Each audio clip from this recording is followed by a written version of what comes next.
I was just thinking on the way over here to the old Hardshell Primitive Baptist Church, where a great deal of my people are buried, where they basically started their roots here in this area.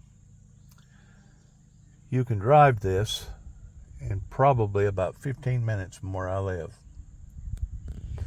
And I was just thinking, as I was sitting here, that back in the day, whenever you basically only had lanes or paths to drive up and down, it would have probably taken well over an hour, possibly even two, to have gone in the distance of what I traveled in 15 minutes of what it took for these people to get to and fro and from. You keep in mind that these was the settlers that come in and cleared this land, that started the paths.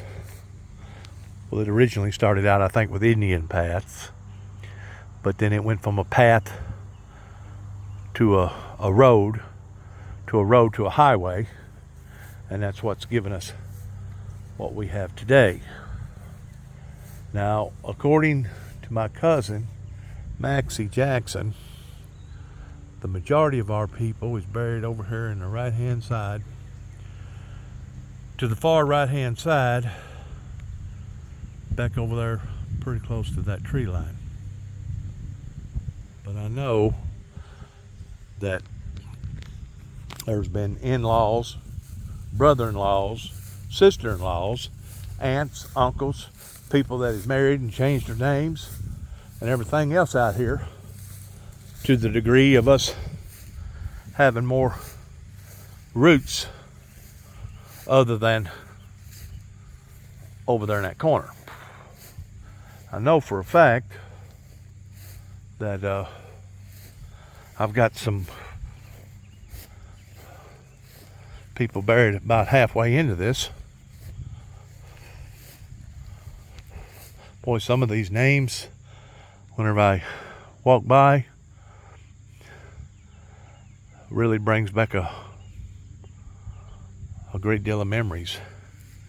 And I'm just glad that some of the genealogy to this day still lives on. And then some of the sad part is that some of the genealogy has died off.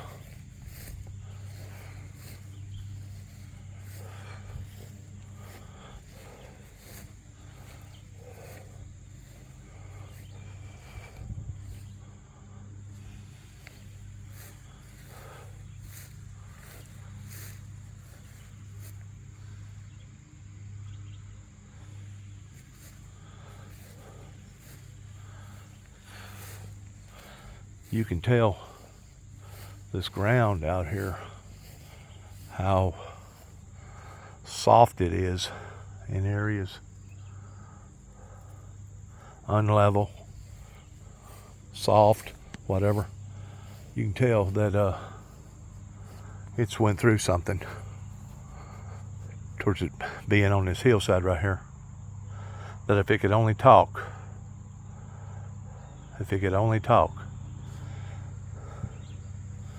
There's a Miss Annie Jan Jackson, Herman Bell Jackson,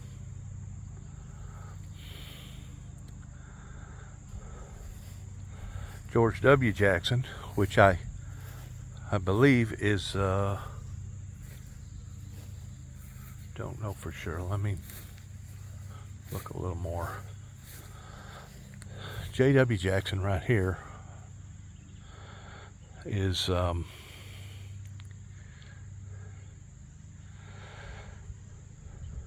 would be my great grandfather, if I'm not mistaken.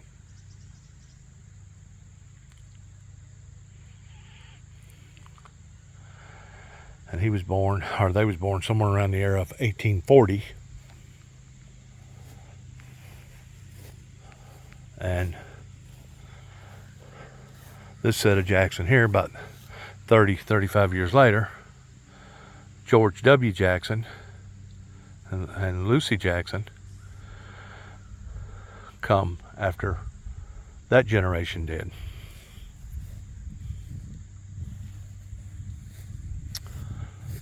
Like I said, if these old rocks out here could talk towards telling the stories, there ain't no telling what all they'd have to say. But you know, one day whenever we all meet in glory, and we'll all meet in glory one day. If we don't meet in no other purpose, we'll meet in glory for the judgment day. But one day whenever we all meet in glory,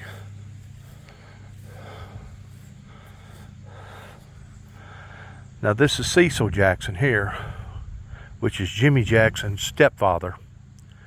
That would have been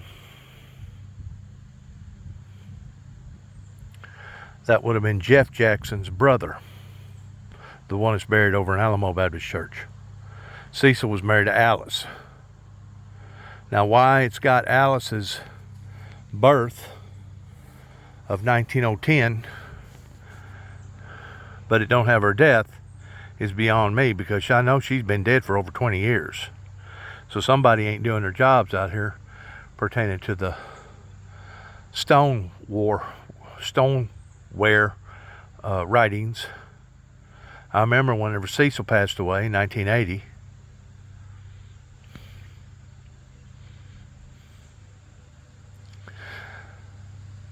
and Cecil Jackson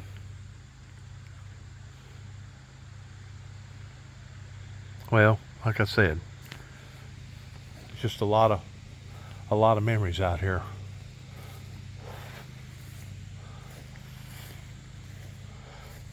This is Stanley Bird right here. He lived right up there in front of Miss Novella's house. He was born 1904.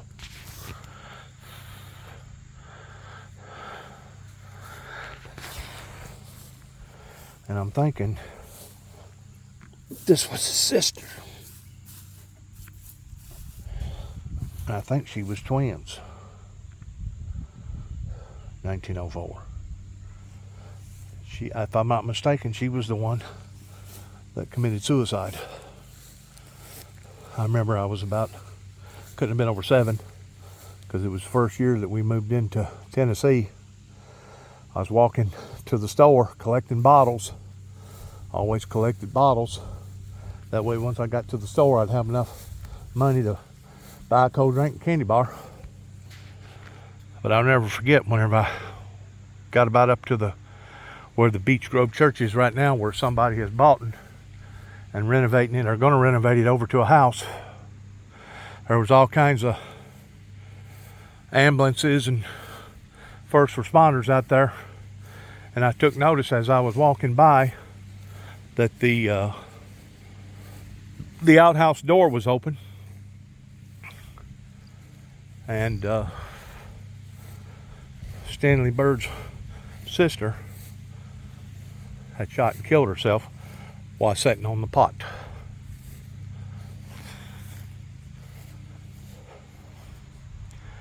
And I was told, I don't know how true it is, that Novella had something to do with that, towards ragging her and aggravating her about the incest that was going on. And that was probably one reason why Dad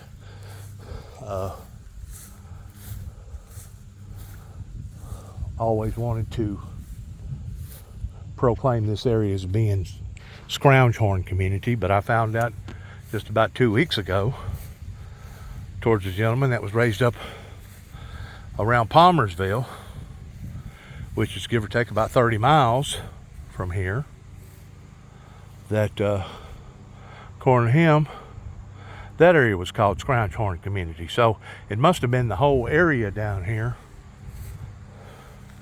that was considered Scrounge Horn community in the Reelfoot, Northwest Tennessee Night Riders area, of a bunch of people that wasn't civilized enough to know that incest causes problems. Or just didn't care. Probably for the most part, they probably just didn't care. There was some mean hombres that lived back then in that era. And that was probably one reason why that my dad got away with as much stuff as he got away with, is because the people in that time was so adjusted to people being like him that basically they just left him alone. Like I told you in some of my other work, that back then you could beat your kids, and as long as you left a little bit of air in their lungs, you was doing all right, because that's the way they handled things back then. Just like the night riders come to somebody's house, give them one warning, and after that warning, if they had to come back, they come back in doing business, as far as taking them usually and tying them to a tree and beating the crap out of them. And some of them, they beat them to death, depending upon how sorry they was to their family. I guess in a way, maybe that was deserving during the early 1800s of the night riders, either right before or right after the great Reelfoot earthquake. Just about the time that Davy Crockett come down into this area that was already a grown man. But it just shows you how insulated a lot of these little areas are. It don't matter if it's areas in northwest Tennessee or southwest Tennessee or middle Tennessee or east Tennessee or Kentucky or Ohio or wherever, that there's little pockets set up all over America that people still want to hold on to the past, and which there's nothing wrong with holding on to a little bit of the past, but don't let the past dominate your future. I mean, if you want to put an old plow or an old rake or an old cultivator in your front yard, something to throw a flower pot around it or two, that's fine. But don't get asphyxiated on the past to the point that you're not willing to accept the future. And so many of these pockets, it don't matter if it's pockets in Alabama or Georgia or wherever, they're holding on to the past. They're holding on to the old money. They're holding on to the people that's still in power. But these are the people that has not only been in power, but these are the people that has driven our great nation off into a state of instability and danger. And you would have thought by now that the young people would have done already come around towards saying enough is enough pertaining to this old, narrow-minded thinking. That we now live in the 21st century. And I don't know why it's so hard. I guess the word is change that I'm looking for. You know, it was so difficult for them out west to change over towards letting their cattle roam free during the old Cheatham Trail coming out of Texas in up to Missouri and up through Kansas. But it was so difficult for them to transfigurate their way of thinking and their way of doing towards actually putting up barbed wire. And ain't no telling how many people died during the cowboy days of people that wanted to privatize their own property and keep people off of their own property and keep their own cattle from roaming on the people's property. They don't tell how many people died because of that. Just like whenever the C&O Canal was going full blast up towards Washington, D.C., going up into the hills of Pennsylvania, and I don't forget now how many locks they had, but they had many. I think in total it was about 160 miles long. And that was the way that they brought produce, basically from the East Coast, up towards Washington, D.C., up towards the C&O Canal that went down basically pretty close to the Potomac River. Or I know they're on the southern end. It's pretty close to the Potomac River. But whenever they built that C&O Canal, that was primarily for bringing goods in and out. Well, whenever here come the railroad, the people that was operating the C&O Canal, and they may not have been making at the time but a quarter a day. I don't even know that they was making that. But they felt threatened. And because they felt threatened, they went to war with the people that was bringing in the railroads. Why? Because people don't want change. They like to keep things just as they are. Have you ever heard the old cliche, out of sight, out of mind? That's where that come from. People that don't want to change.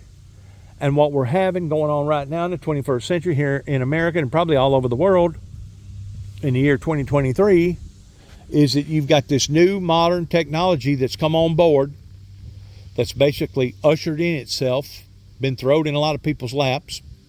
I myself have had to do a great deal of studying and research, and a great deal of it's been good because it's given me an opportunity to grow and to become more knowledgeable of various things and help me out in some of my spelling, etc. that was so bad, and my grammar that was so bad. But there's a lot of people out there that are infuriated and intimidated by modern day technology, just like the filming industry, people that produces movies and stuff. They feel threatened because now they see where they're going to lose the better edge in marketing their films. And this is this way with all entertainment business. It don't matter if you're a movie maker or if you play a guitar and you're trying to cut a record somewhere.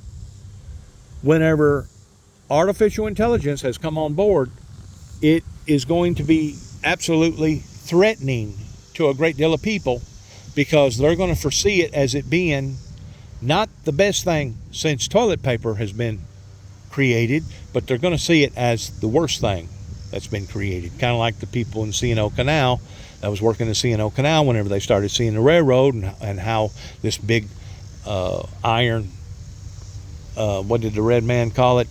The iron horse. They got to watching how the iron horse would pull all these different, this locomotive would pull all these different freight cars and pull coal and rock and everything else up and down through there. And they felt infuriated, intimidated because they know that their livelihoods was in jeopardy. That's what we're dealing with right now pertaining to artificial intelligence. We're dealing with a transformation, a changeover. And, you know, probably if the world lasts long enough, there'll probably be more transformations that will come out of not only artificial intelligence, but will come out of other forms of ingenuity,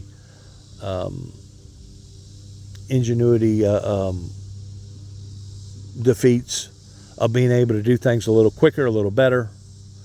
You know, whenever I was watching the industrial age the other day of how things was created, even during World War II, it was basically impossible to build basically no more than about one airplane a day during World War II. And I don't forgot now who it was that had this genius ideal.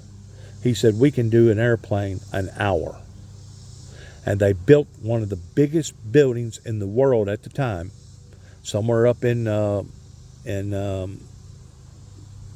somewhere around Flint, Michigan. And they started building airplanes, and before it was all said and done with, they started building just exactly what they wanted to build, which was one airplane an hour. Everybody had their jobs, and what actually saved the day was whenever they allowed for women to come in there and start working.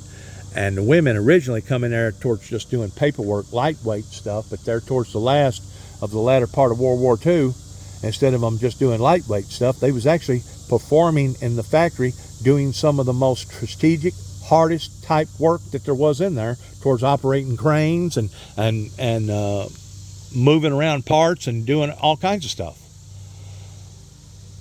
Whenever it comes to ingenuity, we as a society must be willing to not be frightened of the future, but be willing to conform the future to the point that now the tools that God has given us to use, we can use it for the benefit of humanity rather than destroying humanity. You know, I've heard people say, well, if it was meant for me to live, I wouldn't have had to have went to the hospital or went to a doctor. Well, I've heard another side of that. If it was meant for you to live, God allowed for you to go to that doctor and that hospital because they had already become equipped towards understanding various diseases and challenges that went along with the medical industry. And now God has given them the ability to be able to do things that ordinarily 300 or 400 or 500 years ago we couldn't do. So it's not what you're looking at a lot of times, but rather it's how you're looking at it. But I still say that the distance that it took me in 15 minutes to get from point A to point B over here at the old Hardshell Primitive Baptist Church, Hardshell Baptist Church, where all my people come from, that my dad never did tell me about. My dad only told me about his great-grandfather that was a merchant over there in the Hop-In Cydonia community just this side of Weakley County, and that at one time they had went, I think, to Missouri somewhere to get a big load of supplies, and on the way back over in Obion County, they went over a bridge, and the daggum bridge gave in, and him and his wife and the team and everything that was on the wagon went down with it. In other words, the bridge gave way. And I remember my dad saying that even with Jeff Jackson being at his age at the time, which was about 45 or 50, basically grabbed up a knife real quick and put it in his teeth and jumped in because he realized that everything had submerged under the water, including some of his best horses at the time. And he had to go under the water to cut the reins just to be able to save the horses so that they'd come up without losing everything. So, you know, whenever you hear tales or stories like this that did occur, because I think whenever I was looking in the Minuteman book in Union City, I think there was something that was recorded about the bridge. And if I'm not mistaken, my grandfather got a grant from the government to be able to build the bridge back. He got the money to buy the lumber and build the bridge back, if I'm not mistaken. And that's all recorded in the Minuteman books up here in Obion County, Union City, Tennessee, under the name of Jeff Jackson. But to give you a sense of reality, it took me 15 minutes to get from point A to point B, to where if you was living in the day that they was hewing out these trees with an old hard cut saw, 2-man cut saw, it would have taken at least an hour, and that would have been pushing your team more like 2 hours to get from here to where I live, to where now it takes 15 minutes, to where back then it would have taken a couple hours. It'd have been a couple hour journey to get to your destination, then it would have been a couple hour journey to get back. So back then, a couple creeks over, really and truly, you really didn't know what was going on the other side of the creek a lot of times. Just like me finding out that not only was this area called Scrounge Horn Community, but the area above from here, about 30 miles, was called Scrounge Horn Community. And I don't know, maybe this whole thing down in this area in northwest Tennessee and Missouri and parts of Kentucky and southern Illinois was considered Scrounge Horn Community. As far as I'm concerned, with all the incest going on today, with all the brothers and the sisters and the sister-in-laws and the brother-in-laws and the father-in-laws and the mother-in-laws, as far as I'm concerned, we went back into the Scrounge Horn Community incest era. Some people call them half-breeds. Of course, they called people that messed around with the Native American full-blooded Indians back then half-breeds, especially if you was born from a Cherokee or any type of Indian culture, and the man was a white man. They considered the baby a half-breed. They was called half-breeds, mixed. And that was another era that they had to go through in the acceptance of being able to accept people that mixed and mingled, that even to this day still has not become what you would call a normalcy in society, to the point that once you get into some of these little pockets, boy, they're going to make sure, come thick or thin, that they're going to maintain the same ideology that their ancestors had going back into the 1800s, 1700s, 1600s. Once more, they're not willing to change. They're not willing to grow up. They're narrow-minded people. Now, today, they have become accustomed to more mixing and mingling, regardless whether it was with the Chinese with Americans, or the Russians with Americans, or the Mexicans with Americans, or the Italians with the Americans, or whatever. They have become more accustomed.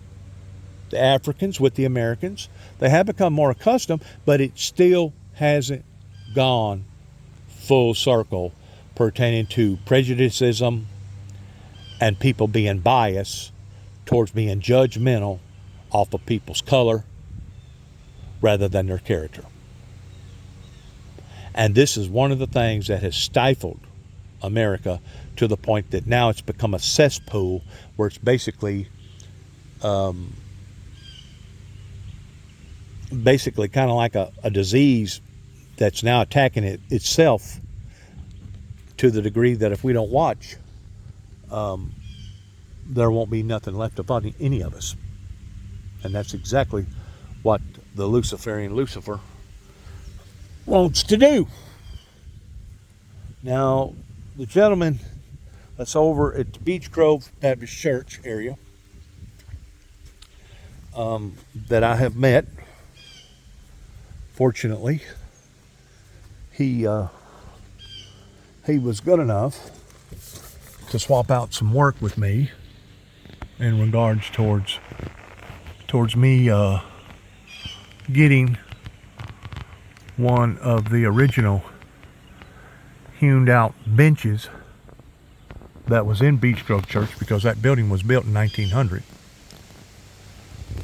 And this building here, according to what I read here, it was built in if I'm not mistaken, 1857.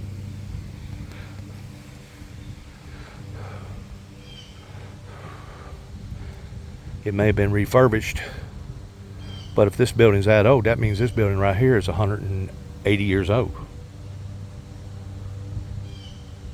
No, wait a minute. Yeah, it'd be 180 years old. This is probably one of the oldest buildings in Obion County right here,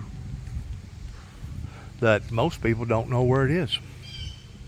If you've never been here, most people don't have a clue that if you drive down that little one-lane road, that it goes off into a cemetery back in here in the middle of nowhere, here just this side of Obion County, probably within about 3 or 4 miles of Weakley County. And there used to be an outhouse back here. It still is. Somebody had gotten into construction mode towards scraping all this paint off, and then they gave up on their project. I don't know why, but to leave that wood bare like that, it's just asking for this thing to wind up rotting down, just like that birdhouse right there, rotting completely down.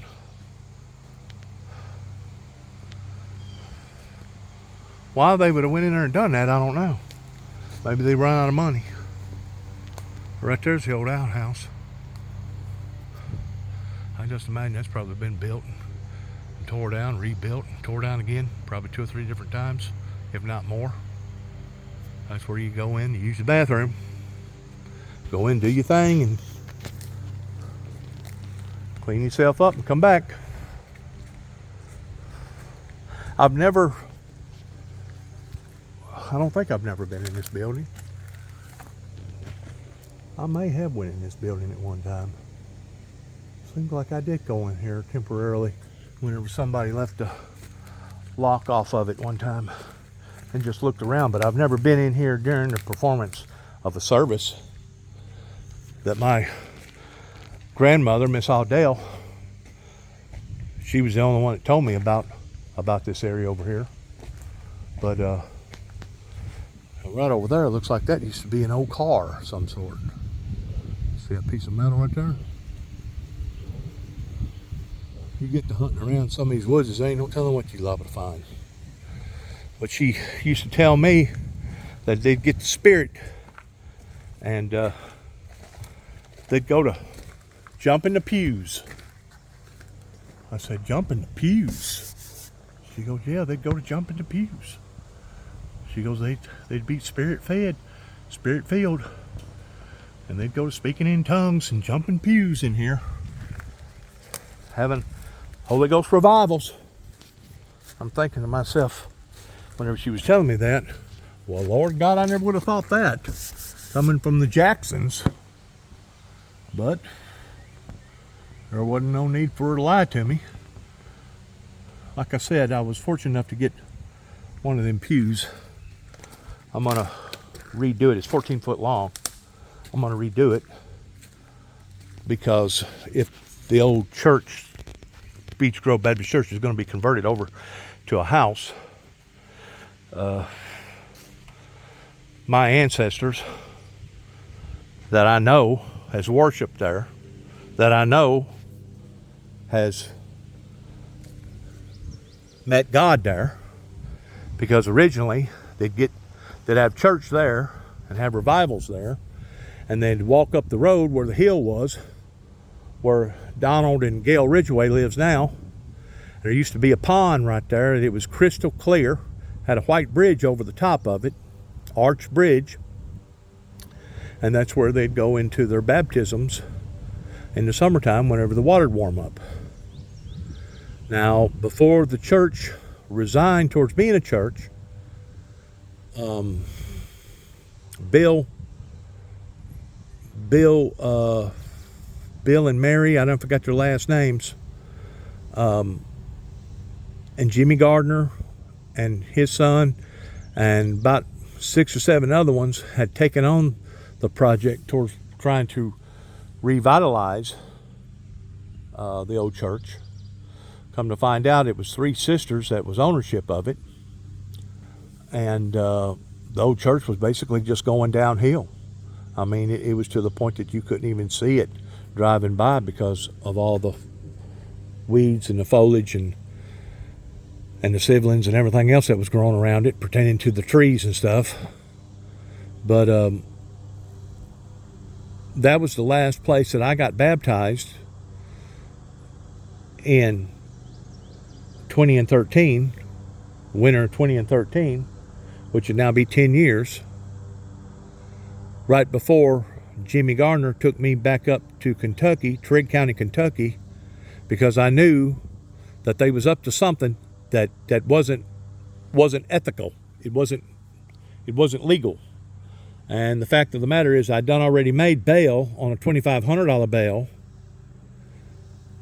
because I had $2,500 at the time. But then as soon as I walked in, they put handcuffs back on me again in the courtroom, like they was proving their authority, their superiority.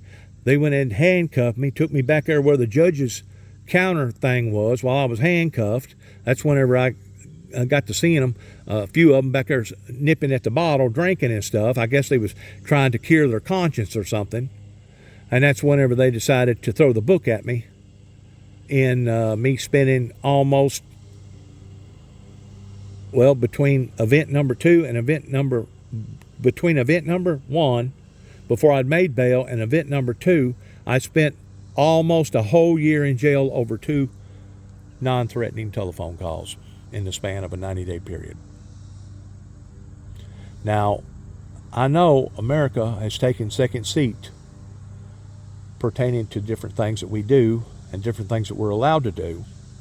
But whenever it gets to the point that you cannot even make a telephone call to a federal entity pertaining to land between the lakes, or an employee that works at the federal entity in a non-threatening, apologetic form, whenever it gets to the point that you can no longer do that without being punished, we're no longer in America. Just like an individual told me yesterday, he said that this is a form of Gostillo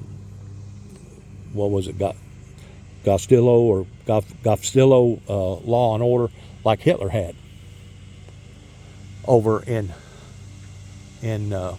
Germany at the time whenever he was ruling.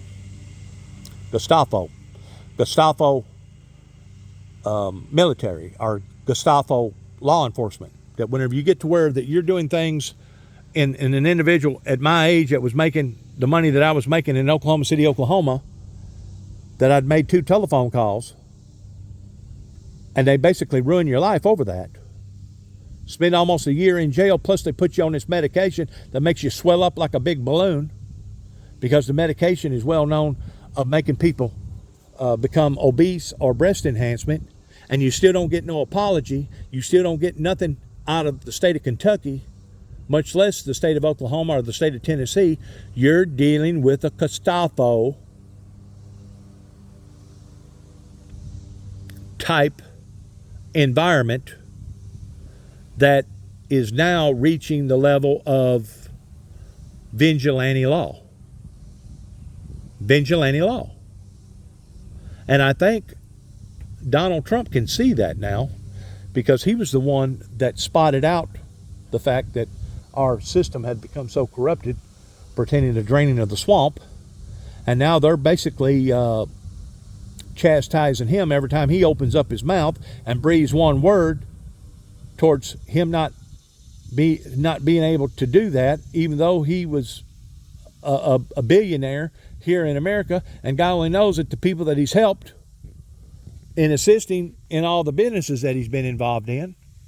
But yet, no, he can't open up his mouth and say what he wants to say.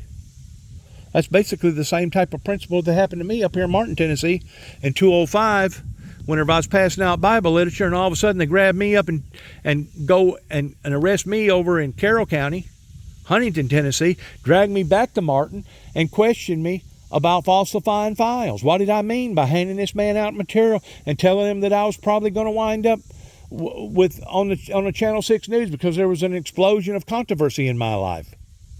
Well, just because I said that didn't mean that I had any harmful intentions. I hear the name explosion on TV all the time, putting different phrases other than the phrase of somebody going to actually commit a violent act. Nobody's going and arresting them.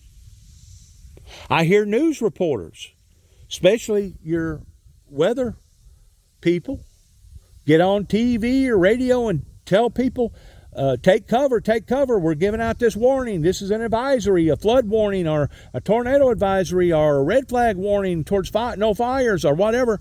I don't see nobody arresting them.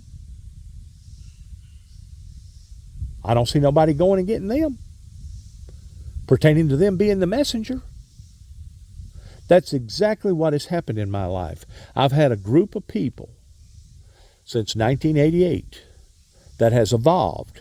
And they haven't evolved in a good way. They have evolved in a bad way, because originally, whenever I first stood out into the eyes of making a telephone call to the White House in 1983, they initially wanted to make me out to be somebody that was Looney Tunes, somebody that was mad. Well, they've done that again 2 or 3 other times in 1989 and in 1990 or 1991. And then almost wound up being institutionalized again in 1995 whenever I stood back up for this cause. Just so happens I was married at the time and I was working, so they left me alone. But I was still rejected by and large throughout the community towards being blackballed. Basically being an outcast, the same thing that they done Martin Luther whenever he was treated as outcast of the Catholic Church. I just didn't know how far that people was willing to go with this before retreating or trying to make amends in doing the right and proper thing in interpreting the Bible the way that the Bible was meant to interpret. Now, you can be a Bible denier. You can be a climate denier. You can be a windmill ministry Juby denier. All you want. All you want. And as long as that's what you do towards denying that there is no God, denying that there's nothing to the environmental changes, there's nothing to the message that the man in behind the camera right now is talking about, as long as you stick to your own privileges, that is your privilege. But whenever you go to attacking me, or whenever you are a law enforcement agency and you are allowing for me to be attacked, or the law enforcement agency is the ones that's actually doing the attacking, then is whenever your behavior becomes malice behavior. Trigg County, Kentucky, land between the lakes, Weakley County, Tennessee, Obion, Kenton, Tennessee, Martin, Tennessee, Dresden, Tennessee, Oklahoma City, Oklahoma. That's whenever you start fringing on our First Amendment rights, especially the right to believe the way that we believe and the right to bear arms and etc. Whenever it says the right to bear arms, that doesn't mean the right to bear black powder gun arms. That's all arms. It don't matter if it's a sword, don't matter if it's a baseball bat, don't matter if it's a pocket knife. Don't matter if it's a gun, a single shot gun, or an AK-47, the way that I hear, that you got the right to bear arms. Well, the arms that I had in 1989 was a sword that was locked away in a box that even I myself could not get to very swiftly. And I knew how to get in the box because I was the one that sealed the box up and put the screws in the box to seal it up. It took the police officers, while Homeland Security was assisting on this arrest, almost 45 minutes before they finally got the sword out of the box, throwed it in the back end of the police car while I was sitting in the back of the police car, handcuffed, and charged me with a deadly weapon, even though the sword was locked into a box, and even though the sword was made out of aluminum that wouldn't have been able to have cut in hot butter. I have never seen a society that was so forceful in wanting to become damned as I have this society over here in the Western world. And it didn't matter if I was in Madison County, Weakley County, Obion County.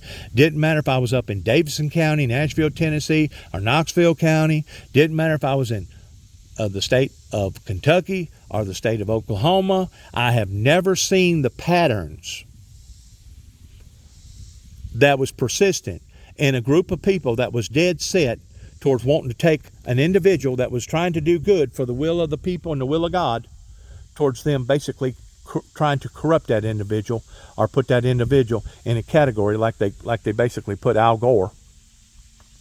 Even though Al Gore was trying to help his people, the people in the state of Tennessee denied it, rejected it, and then turned around and demonized him and dehumanized him by saying that he was a tree hugger and an owl lover and that he was an environmentalist. And nobody wanted to hear anything that Al Gore had to say, because as far as they was concerned, Al Gore was a nut. That was what the adults, that was what the baby boomers, that was what the Woodstock hippie era was doing to people. And now, 20, 30, 40 years later, look at where we are. This country has basically done just exactly what Mr. Bush, Walter H. Bush, intended for it to go in the direction of, towards it going to hell in a handbasket. And I still believe to this day that there are certain people that intentionally wanted us to be in the very position that we're in right now, towards basically at the brink of destruction. And if we're not at the brink of destruction in one form, we're at the brink of destruction in another form. That there's been a power, a force that has taken not just America over, but it's taken this planet over, that has set us in the trajectory of doom and gloom. And that's exactly what they wanted to happen to all of us. Once more, I thank you for your time. Good luck to all of us in our endeavors, especially our Christianity endeavors. God bless America. God bless our troops. And the only thing I can say, looking at some of these headstones out here, that probably some of these people was actually born shortly after the Revolutionary War, that come over here along about the time that Davy Crockett come from North Carolina and come over here. Only thing I can say is, heaven help us all. Heaven help us all. Because I guarantee you, those people right now are rolling around in their graves in comparison to how we have allowed for this great nation to turn into nothing but a reprobate state of evil.